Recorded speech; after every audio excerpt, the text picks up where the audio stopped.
বন্ধুরা, তোমরা সবাই কেমন আছো? আমি ভালোই আছি। আজকে আমি চিংড়ি মাছ দিয়ে কচুর শাক করব।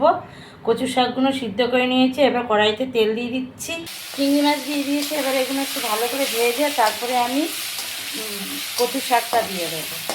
তার মধ্যে আমি ছোলাও দিয়েছি।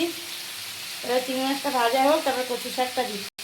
চিংড়ি মাছ ভাজা হয়ে গেছে, আমি কচুর শাকগুলো দিয়ে দিয়েছি। আমি আর দেখালাম না। এবার আমি একটু নুনটা দেবো না, যেহেতু সিদ্ধ করার সময় একটু নুন দিয়েছি, আমি একটু হলুদটা দেবো আর লঙ্কা দেবো। এবার চিনি দেবো, নুনটা পরে দেবো, হলুদের গুঁড়ো দিলাম।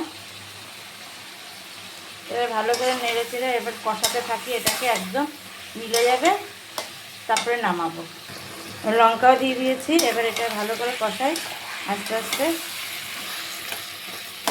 এরপরে চিনিটা দিয়ে দেবো, চিনিটা দিলে একটু মিলে যাবে।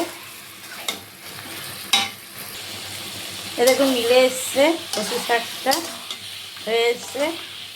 এরকম কারা কারা কচু শাক চিংড়ি মাছ দিয়ে ছোলা দিয়ে খান আমাকে কমেন্ট করে জানাবেন, শেয়ার করে দেবেন, সাবস্ক্রাইব করে দেবেন, ইউটিউবে লাইক করে দেবেন। আমি চিংড়ি মাছটাও দিয়েছি, ছোলাও দিয়েছি। অনেকে নিরামিষ ছোলা দিয়ে খায়, আমি চিংড়ি মাছ ছিল ঘরে, ওই জন্য চিংড়ি মাছটাও দিয়ে দিলাম।